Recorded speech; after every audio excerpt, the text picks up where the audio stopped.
سب تعریف اللہ ہی کے لیے ہے جو آسمانوں اور زمین کا پیدا کرنے والا اور فرشتوں کو قاصد بنانے والا ہے، جن کے 2 اور 3 اور 4 پر ہیں۔ وہ اپنی مخلوقات میں جو چاہتا ہے بڑھاتا ہے، بے شک اللہ ہر چیز پر قادر ہے۔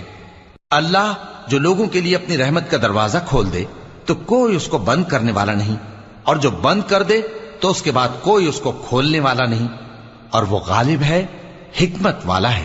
لوگو، اللہ کے جو تم پر احسانات ہیں ان کو یاد کرو۔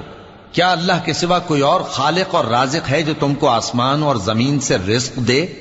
اس کے سوا کوئی معبود نہیں، پس تم کیسے الٹائے جاتے ہو؟ اور اے پیغمبر، اگر یہ لوگ تم کو جھٹلائیں تو تم سے پہلے بھی پیغمبر جھٹلائے گئے ہیں، اور سب کام اللہ ہی کی طرف لوٹائے جائیں گے۔ لوگو، اللہ کا وعدہ سچا ہے تو تم کو دنیا کی زندگی دھوکے میں نہ ڈال دے، اور نہ بڑا فریبی یعنی